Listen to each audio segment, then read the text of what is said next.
Hello, everyone.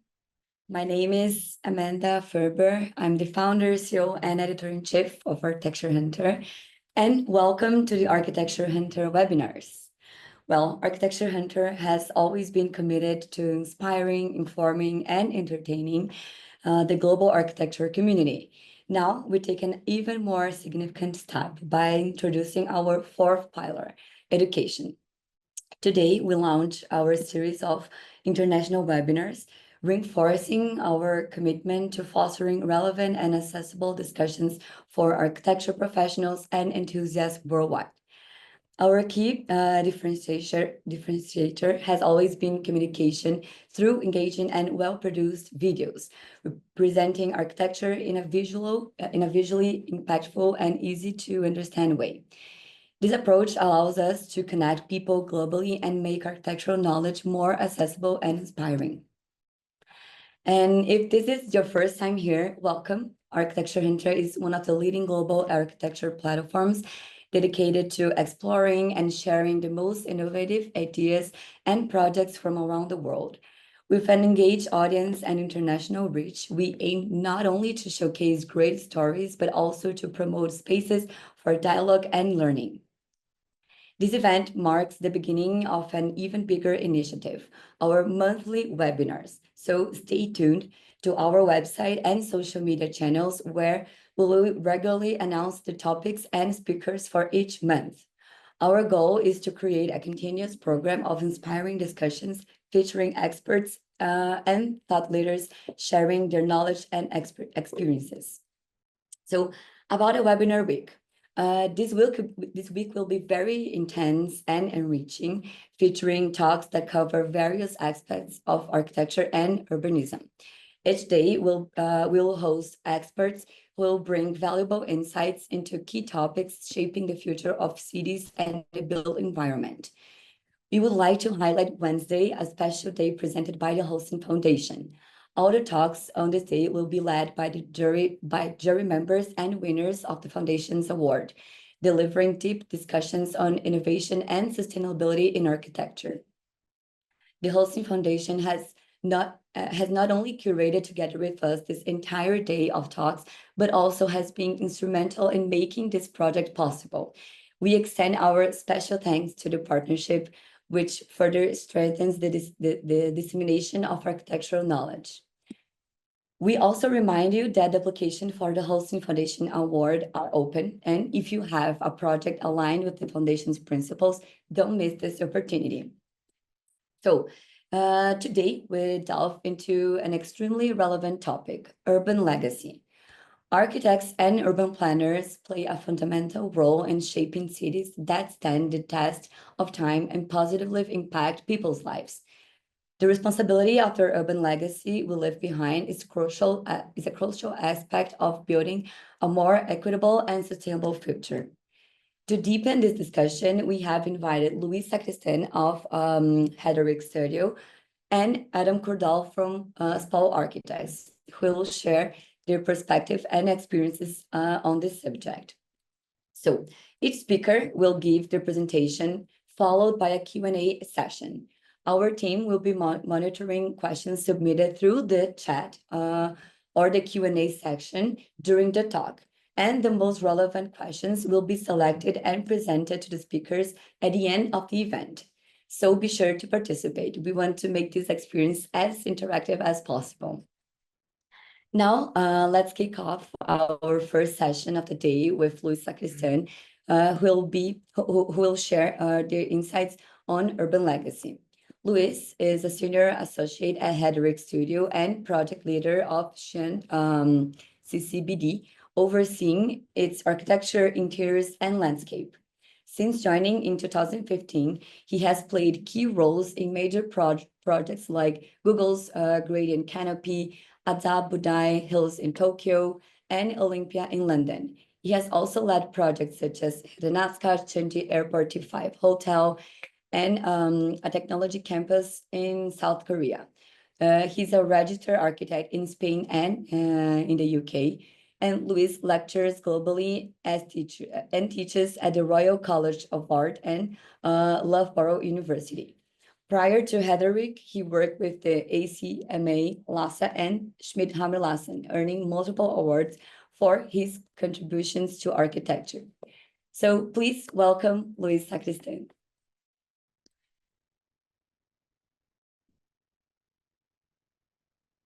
Hello, good afternoon. Can you hear me? Yes. Okay. Thank you. So, sorry, I cannot share my screen. It says it's not turned on. Oh. Not sure. We'll be able to share in a second. Okay, now I think you can. Yeah.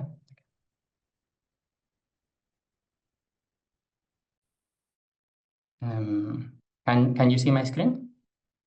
Yes. Yes.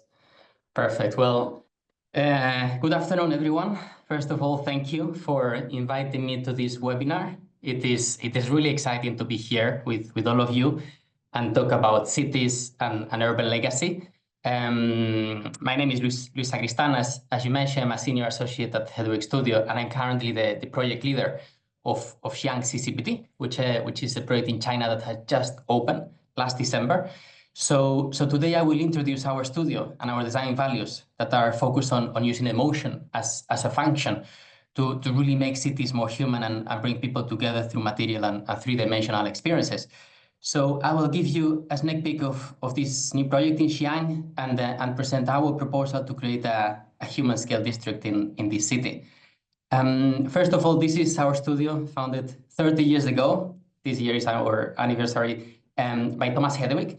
And it's comprised of over 230 people from all sorts of disciplines, from architecture to product design, landscape, interiors, and industrial design.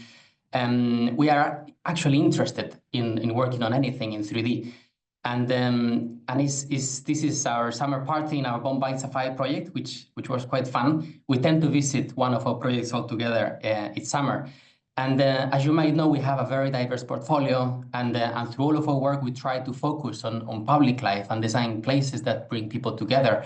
And we make all sorts of things of all scales, any context, any typology, from bridges to buses or pavilions, from tech campuses to airports, or for perfume bottles to urban districts, which is the one that I'm going to show you today.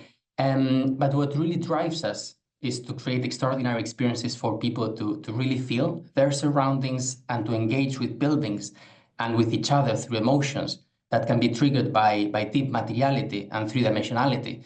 So at the heart of all of our projects is people, the human scale, how they view, how they move, feel, and even touch our projects. This is our main studio in London called Making House, which is in King's Cross. We moved here in 2023, and we intentionally created this large open wall facade to invite the passerby to see the creative processes that happen inside and integrate the community around us. So it is a vibrant space of creativity and ideas that welcomes everyone. So as I mentioned, I'm going to present the work we've done in Xi'an, our latest completed project in China, which has taken the last 4 years from the initial vision to the opening last December. In 2020, the studio was invited by China Resources Land, which is a state-owned developer, to participate in a competition to design a new commercial district in Xi'an, which our team won. And as you might know, Xi'an is in the center of China, and it has a long history of symbolism for the country. And it has more than 3,000 years old. And for 1,000 years, the city was the capital for 13 dynasties, with a total of 73 emperors ruling here, being a key city of the Silk Road. And the Tang Dynasty was China's most powerful one, and it is considered the golden age of prosperity, and which had Xi'an, the city of grids, as the capital. You probably heard about Xi'an due to the famous Terracotta Army and the extraordinary Shanghai pottery of the Tang Dynasty. But when you look at the scales of experience in Xi'an, it's actually pretty incredible, because on the one hand, you have the city scale with the silhouettes of the temples creating a beautiful skyline in the horizon of the historic center. And then the street scale is really vibrant, as you can see here, with lots of texture and furniture and lanterns. And what we call the door distance, which is when you get close to the building, is absolutely fascinating, with the crafted roofs of ceramic tiles and intricate designs. So these 3 layers of the city overlap with the layer of people in Xi'an. Due to its heritage from the Silk Road times, Xi'an is really mixed in cultures, with a bustling Muslim neighborhood, which I love, in the center, street markets and open-air activities. And so as soon as the COVID restrictions were lifted in 2023 and we were able to travel, we really learned about the pride that Xi'anese people have for their city and for the heritage, and how the girls dress up with these traditional Tang costumes and take photos of themselves in the city walls, and how they use public spaces of the city with spontaneous group dancing. So our client site was in the south, quite far from the city walls, but on the long avenue that runs north to south called Chang'an Road. So we always thought that we needed to create something special to really attract people here. And this is the context, which is mainly residential high-rise blocks. There are two main landmarks, the TV Tower and the Temple of Heaven, which is 1,400 years old. And this is our plot of 91,000 square meters, which has a rectangular shape and sits between the two landmarks. So this is the program brief that we received from the client, which aimed to integrate the typical mixed uses, such as commercial shopping mall, office, hotel, residential, with a typical podium and tower layout. So when we started the project, we began asking questions, as we do in every project. And here the question was how to bring character and interest to the periphery of the city, as being far from the center was a key challenge. And at the same point, we also asked ourselves how we could avoid making a generic place, as the majority of the shopping malls, but actually instead connect with the legacy of the city and create an extraordinary piece of urban heritage. And also how we could create a human-scale district to celebrate togetherness. So our team started working on the site analysis and the urban strategy, influenced by those two main axes created by the landmarks, which define a center in their intersection, and also understanding how the project could connect and be accessed by the surrounding neighborhoods and the streets, which also suggested a system of paths and potential public spaces that articulated the plot as an urban neighborhood. So in parallel to this, and during the research phase, we found this incredible place near Xi'an, the Guguguanjing Buddhist temple, which has an ancient ginkgo tree of 1,400 years old that is a spiritual destination. And this tree is a sacred element, it's a temple, and around it they built a little city with its architecture, courtyards, and interior spaces, and everything wrapped by nature, with the gardens and landscape integrating everything in harmony. And to be honest, we were completely captivated with this story and inspired by this tree. So we extrapolated the values and spatial qualities of this place into our site.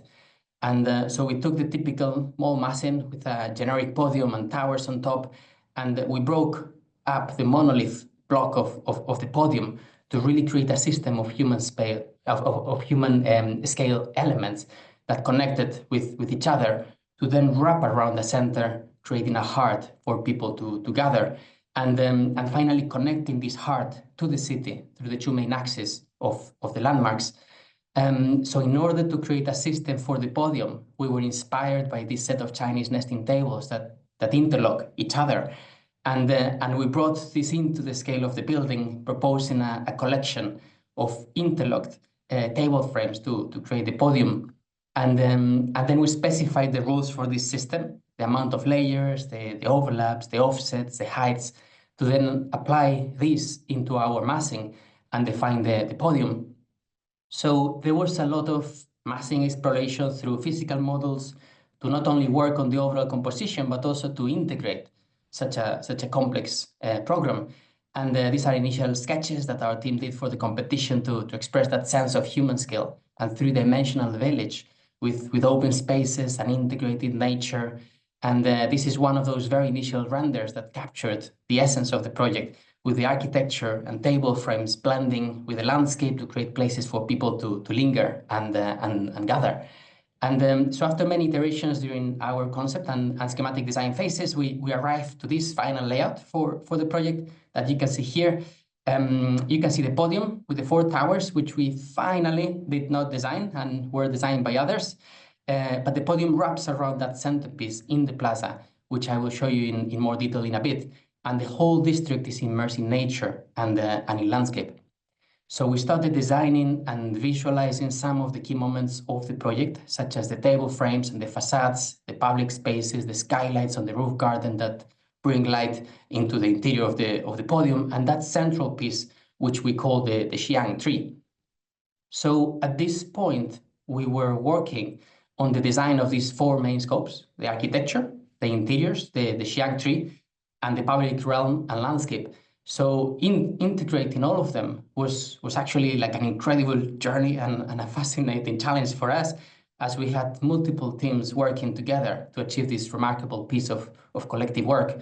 So in terms of the podium, which is comprised by the architecture and the interiors and host most of the program, the main question was how can the table frames bind together the project and give it identity. So at the same time, and looking at the legacy of Xi'an, the question was how to give character to these table frames so that they connect with this historic legacy. This building in the picture is from the Xi'an Mosque, one of my favorite buildings in Xi'an, which is the oldest and largest mosque in China.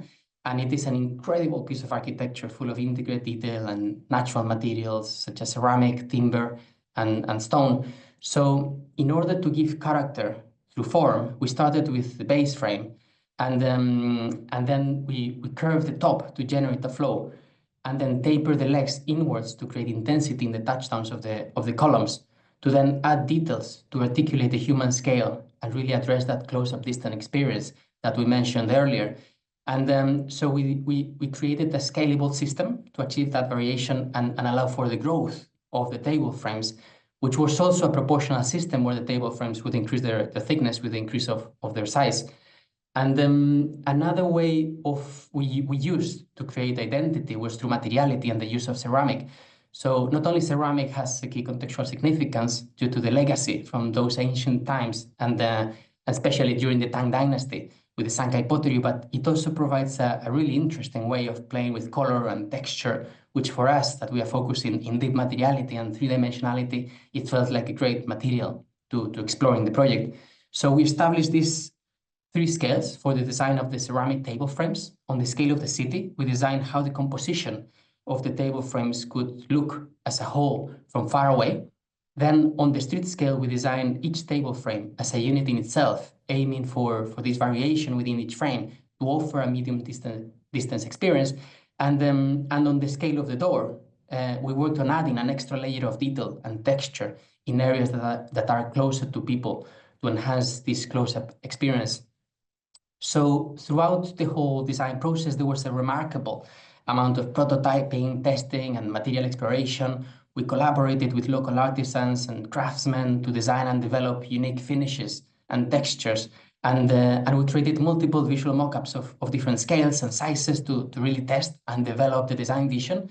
Here you can see some of our very early one-to-one prototypes created in our studio and made of paper or CNC foam to understand the geometry and human scale of the table frames. But soon after that, we started building one-to-one mockups of the table frames on site. This process was extremely helpful and allowed us to move quickly and test ideas in the real world. This one that you see here was the first ever mockup of the table frames, which, although it was exploring the geometry and articulation of the column and beam, it had completely flat white ceramic and no texture at all. So with this mockup, we understood that we needed to add some material contrast to the inlays and add some texture and ripples to the tiles to really make the table frames more exciting and tactile. And so in parallel to the physical testing, we kept visualizing the project with the new materials from the 3 different distances to really understand the experience from far, from medium and close-up distances. So we kept developing the materiality and looking at these incredible legacy and architectural references from Xi'an, really aiming to achieve a patchy texture that would add that extra layer of variation and richness and visual complexity to the table frames. So after many iterations, we developed a system of different panels with different layers and levels of white intensity that combined in a random way would create a patchy table frame with a temple-like feeling. And so we spent around 1.5 years testing colors, textures, and glazings, developed over 2,000 material experiments, which was a fascinating journey, These are the benchmarks of the 4 types of white ceramic panels with different intensities and sprinkled white glazing, which our client called the dragon skin. And on the right, you can see the inlay tile, which sits in between the white tiles and gives a touch of color and texture along the table frame.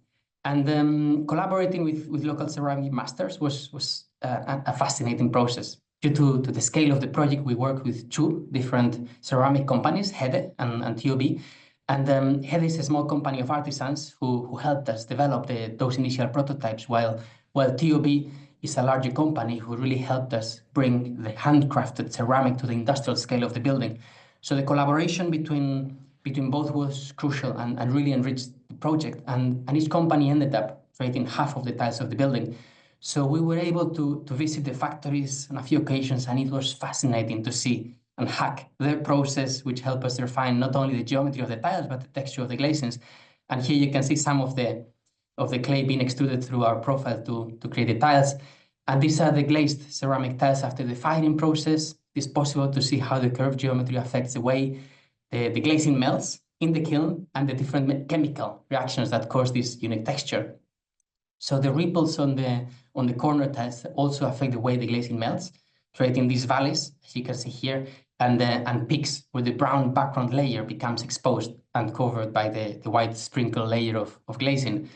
So following these explorations and collaboration with the artisans, we incorporated these ceramic textures into our visuals and design process. We always were working in parallel, and the building suddenly became much more textured and with the feeling of an ancient building. And these are the landscape tables that integrate the landscape and stairs to bring people to a journey through nature and to the terraces. We have the entrance to the podium. On the top right is the roof garden at level 5, and these magical leaf-like skylights that bring zenithal light into the interior spaces of the mall. So in this chapter, I will introduce the Xi'an tree, which is that centerpiece in the middle of the plaza. And as mentioned at the beginning, the intersection between the 2 main axes coming from the TV tower and the Temple of Heaven created a natural center for the project, which becomes the largest open public space and the heart of the project, surrounded by the podium.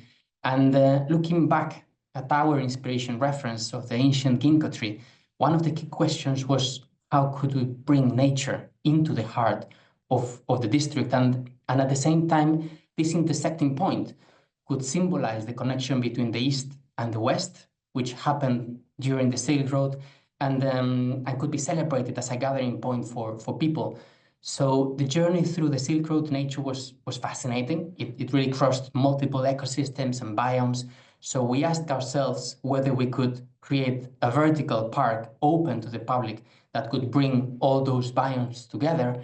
So the idea was to grow a tree in the center of the site and keep growing it to create a green landmark, and then shave this spiraling path for people to walk it, and creating interesting viewing points to the podium and the city, and really defining spaces where events could happen, and establishing 3 main zones within the multiple cascading terraces made of metal petals. We created a sunken plaza in the roots, a tree canopy in the middle platform, and an epic terrace on the top crown. And in terms of circulation, there is a fast track in the core that has a lift that stops in each of those 3 main zones, and a spiraling slow path of staircases and cascading terraces, which brings people up and down. And so then the tree becomes this journey through nature and color and texture of these 7 Silk Road biomes. And here you can see in detail each of the biomes, from the dry steppe to the arid desert, the xeric shrubland, forest or tundra, with their own specific species and planting, which created a different experience for the visitor. And here are some of our drawings for the Xi'an tree. On the left-hand side, you can see an elevation of the whole vertical park. It has a height of 57 meters, and it has 56 cascading terraces. And then on the right-hand side, you can see a detail of one of the metal petals that holds each landscape terrace with the pleated cladding and the structural connection to the trunk. And this is the east elevation of the project, with the Xi'an tree in the center, wrapped by the table frames of the podium and fully integrated with it. These are some visualizations of those cascading terraces of the tree and the different levels, from the sunken plaza, an entrance in the roots, to the middle platform for events and the crown at the top. And this is how we imagined it from the street level, as a celebration of nature and togetherness. We also had the opportunity to design the public realm of the project and the space between buildings and the landscape, which was the glue that really integrated all together. And since the beginning, we were very inspired by the ginkgo leaves as a language that could help us integrate the architecture and the Xi'an tree with the public realm. So looking again back at our wonderful ancient ginkgo tree and seeing its floor covered by a carpet of yellow leaves was a real inspiration for the design of this scope. So we thought that it would make sense if we would cover the whole plot with leaves fallen from the Xi'an tree and articulate the different spaces with different types and sizes of leaves. So here is our plotting plan with the Xi'an tree in the middle, and we started growing branches as the main circulation throughout the open space. And from the branches, the ginkgo leaves would appear, filling the space and really creating pockets of activity and moments for public gathering. And these leaves would colonize the whole site, unifying it with a system that would allow for variation and flexibility. And in the intersections of the branches, the different public spaces and plazas would take place as anchor points of the project. So this vision was translated in a concept master plan where the ginkgo leaves of different sizes, scales, and programs were fully integrated and responded to the building, creating a rich and very diverse level of urban experiences in nature with planting and water features. And so we developed this ginkgo system from concept to construction details. Here you can see a technical plan of the paving system with the different ginkgo leaves that are triggered by the columns of the facade, defining pockets of spill-out space from the shops around the building and that grow towards the public circulation avenue, which is made of large leaves. And in the center, you can see one of our ginkgo planters with integrated benches that follow the grid created by the ginkgo leaves. So this is one of our visuals for the ginkgo paving study, where you can see also our vision of materiality with different types of stones to create a mega graphic that could define playful spaces and integrated trees and water features and street furniture and establish a human scale street between the buildings. And here you can see a visual of that central plaza from the bridge in the north, with the ceramic table frames of the podium around, the Xi'an tree at the heart as this green landmark, the open terraces at the different levels, and the ginkgo paving articulating the ground floor and the landscape. So this is the overall visual for the whole development, and with the integration of all the scopes, which created a district with very unique features. And it is really a testament to that initial inspiration reference of the ancient ginkgo tree in the Buddhist temple and the buildings and nature around it. So looking at our initial aim for designing at the three scales, the city, the street, and the door, we can say that this building addresses the challenges of each scale and make it exciting and unique.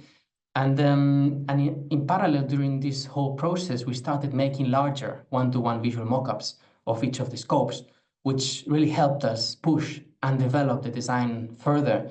So after the construction had already started in the middle of 2022, we allowed a little space in the southwest corner of the project, which is top left corner on the screen, to really create our one-to-one visual mockup. Like all of them, which were of really extreme relevance for the design process. And we had the opportunity to build one-to-one mockups for the 4 different scopes for the architecture, which tested options at real scale of ceramics and different facades. The interiors visual mockup, which tested the skylights and options for interiors, materiality of the shops and finishes. The visual mockup of one petal of the Xi'an tree, which helped us test different options for metal cladding, pickets, and softscape and hardscape materials. And finally, a visual mockup of the public realm and the landscape, where we tested the ginkgo paving, the street furniture, and planting. So it was really incredible to build these mockups before building the project. And we felt that the Chinese context was an opportunity to produce large-scale prototyping and really engage directly with fabricators and artisans, which had a key impact in the design process. And this was a very useful tool and a creative journey, not only for us, but for our clients and consultants. And for example, here you can see how we would test different options for the ceramic tiles of the table frames, from those initial white ones with no texture to the final ones with our preferred dragon skin.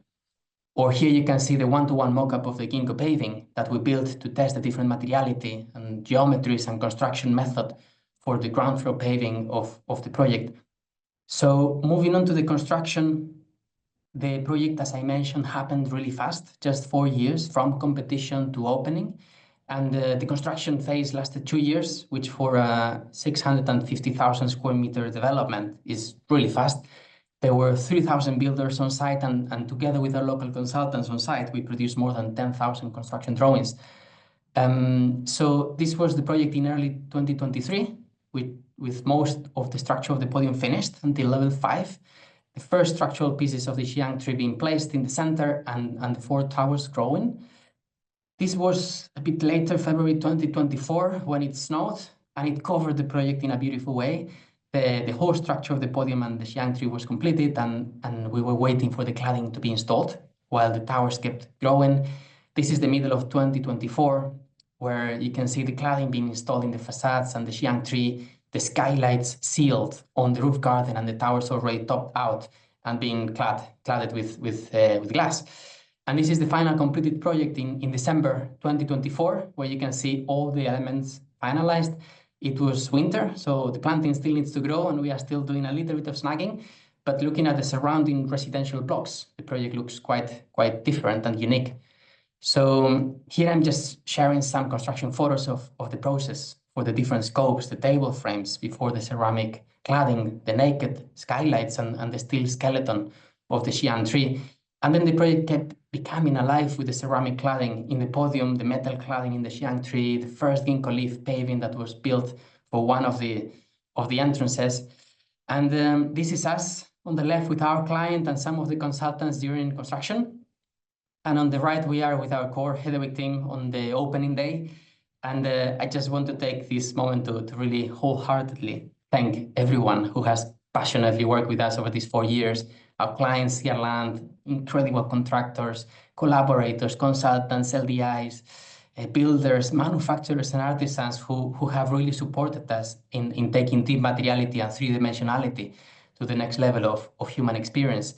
And here I leave you with some of the photos of the opening day, where you can see the different spaces of the building, the ground floor level with the Xi'an tree in the center, the terraces and north bridge, the roof garden with the skylights. Some people keep asking me if this is AI, and I keep telling them that this is a real building. We've been there, and we've touched the ceramic, and it's real. Here you can see more shots of that incredible space of the public roof garden, the skylights bringing zenithal light to the interiors, and the sunken plaza in the roots of the Xi'an tree, and our lovely ginkgo paving on the top right that covers the whole ground floor with fallen leaves of stone. So here is the presentation of Xi'an CCPD project, but I just wanted to bring some reflections to the table regarding the topic of urban legacy, which is why we are here today. For me, urban legacy has to do with creating places that people like and feel familiar with, and building memorable places that people can relate to and love. And so the use of a building might change over time, but if a building or a district has character and identity, this can make it sustain over time and have a positive impact in the communities it's hosted in. And so we understand urban legacy through these 3 main concepts: particularity, discovery, and magic.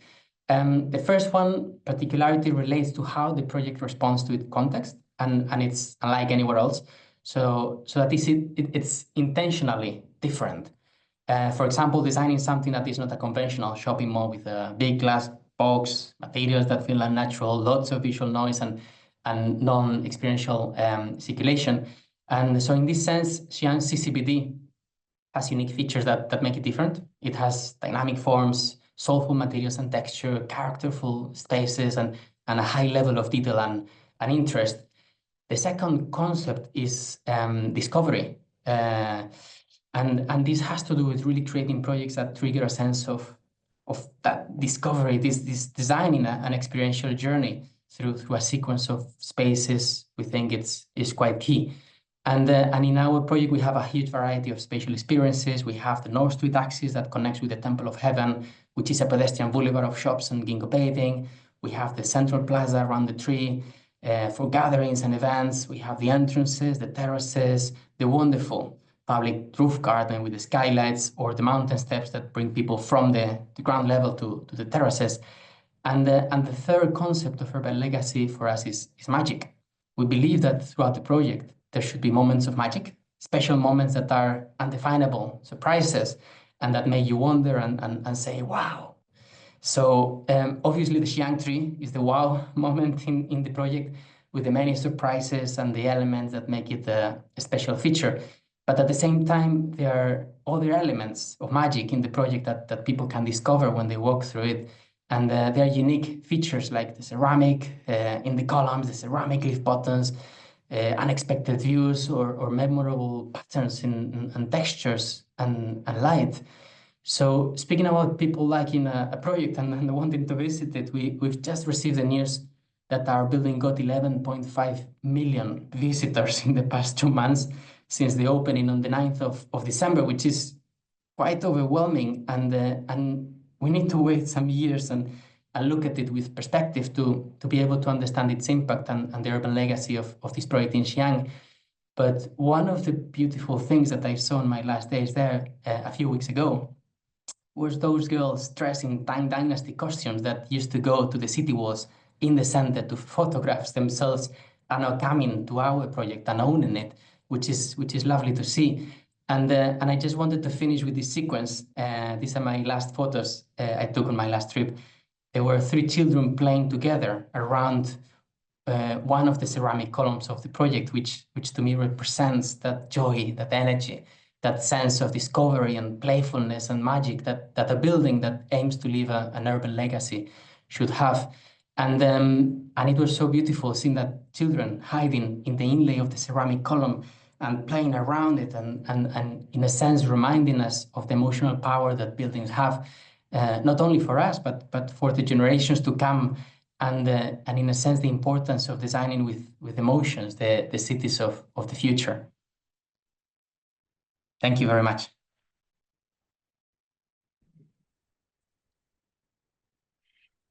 Thank you so much for this excellent presentation, Luis. This is so inspiring, such an inspiring project.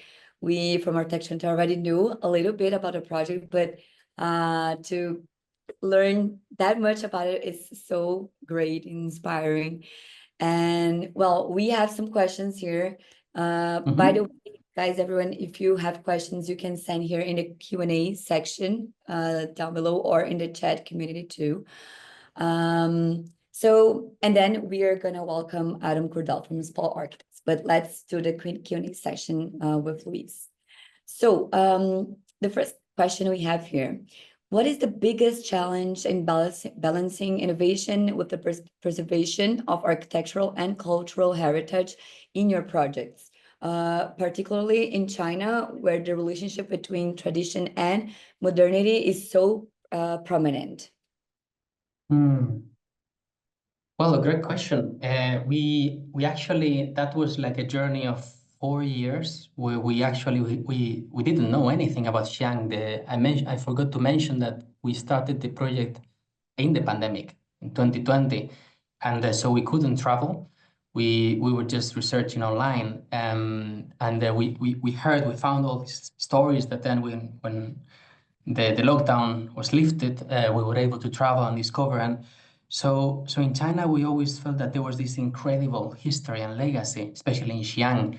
And at the same time, there was this ambition to innovate and to create like new things. So there was always this dichotomy between the past and the future and the present. And so for us, it was really inspiring to be there and look at the past with our eyes of contemporary days and really try to to extract and learn as much lessons from the past to create something for the future generations of the city. And so balancing those two has been a constant challenge for us in each of the scopes of the project, so that the project feels as if it has always been there. It has the feeling of an old ancient temple, but at the same time, it feels quite contemporary and quite new and fresh. And it has these amazing moments where people can linger and surprise, and they don't need to go there to buy things. They can just walk and enjoy the place. So that has been for us the key driver, to be honest, that integration of past, present, and future. That's very interesting. And the second question is, well, Heatherwick Studio is based in the UK, but works on projects worldwide. What are the biggest challenges of designing a project remotely, especially in a country with a distinct cultural and architectural context like China? Yeah, well, it's true, we worked globally. We have incredible collaborators. Usually when we approach projects around the globe, we usually partner with people that know the culture from there, that can support us in specific things. So there's always like a very interesting collaboration strategy that we set up from the beginning.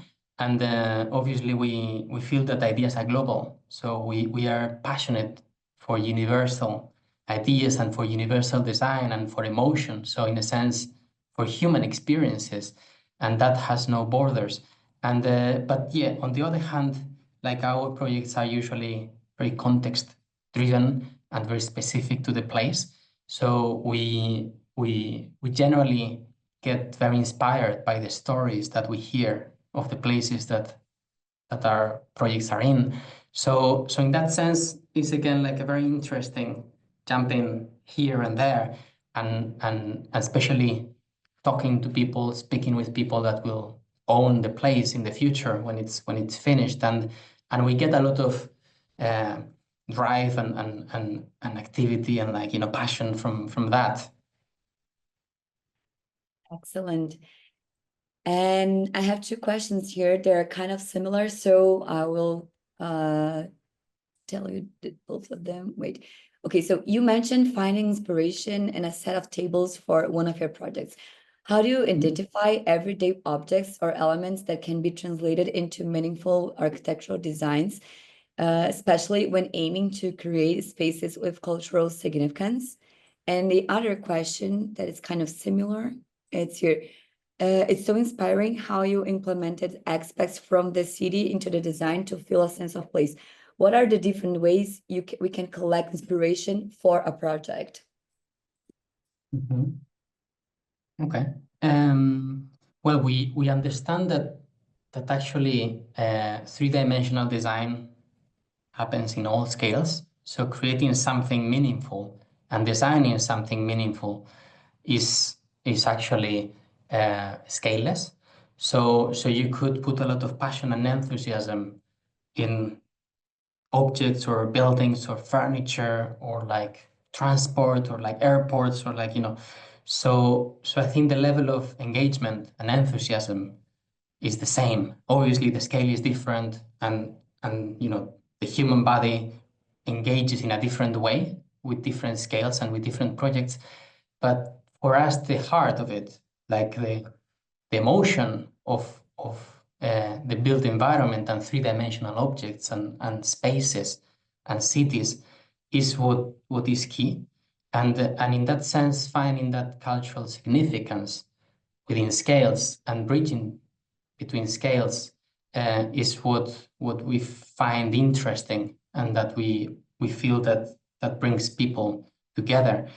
And in that sense, regarding your second question on how to find inspiration, or how we find inspiration, we are very curious. So we are constantly looking at things and objects, and like we have our studio surrounded by an incredible collection of objects that we keep replacing and changing, because that in a sense changes your perspective on things. And when you are looking at something for a while, and then you change the perspective, and you understand that reality is polyedric, and in a sense that's really exciting, and that, like, you know, moves us, and also the energy that our clients bring, like, to create, like, things that don't exist, and that they are extraordinary, and these experiences.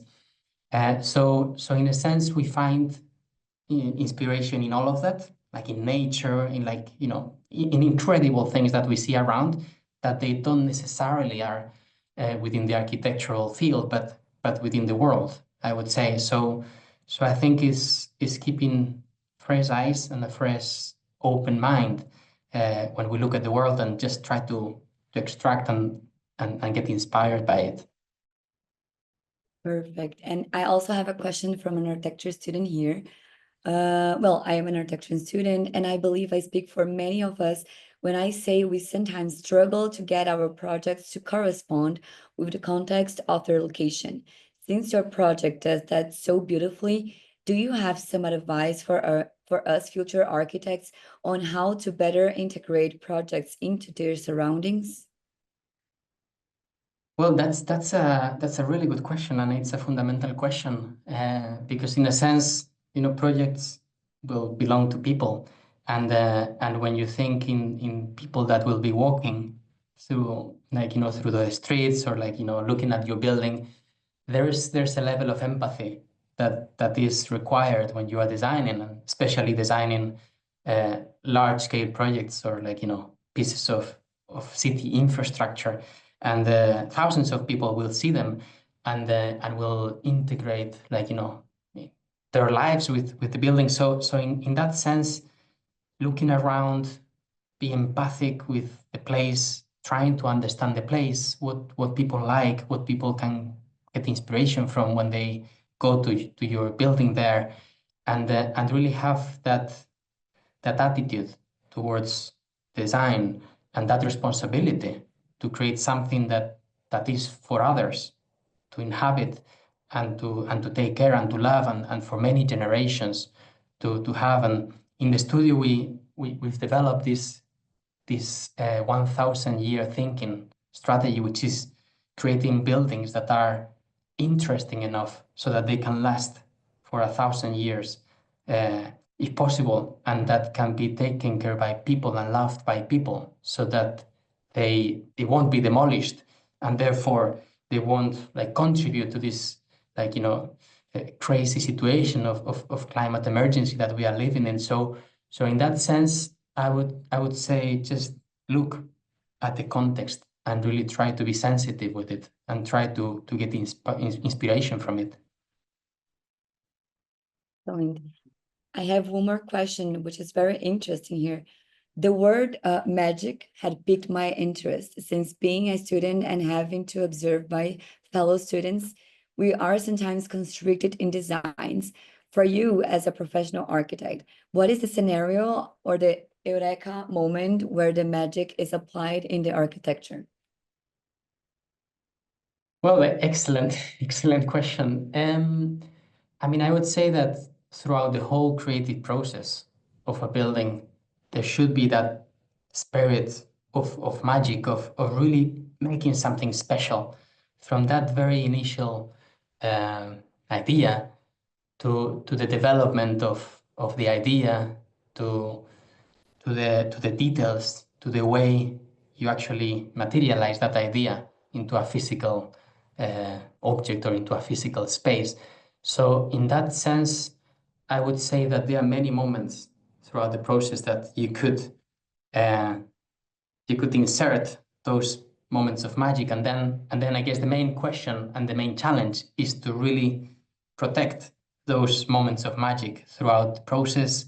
When the value engineering comes, when the spreadsheets come with the numbers and the cost and the budgets, and it's really fundamental to really, like, protect as those treasures, and because those are the moments that will make the project special, and it's not easy. It's not easy, and it's a process, and sometimes you make a few steps back to make a few steps forward, but it's an incredible journey, and it's a worth journey, really trying to make things that are meaningful. Excellent. Well, Luis, thank you so much for your time, for presentation, and for answering the questions. We don't have time for much more questions, but someone asked if this will be somewhere else recorded, and it will. If you guys want to rewatch this webinar from Luis Sacristán, you can go to our Texture Hunter website. We will upload it there. Probably next week only. So, but follow our social medias, and we will communicate whenever it's live. And well, Luis, thank you so much. Thank you for inviting me. It's been really a pleasure. Thank you very much. Thank you.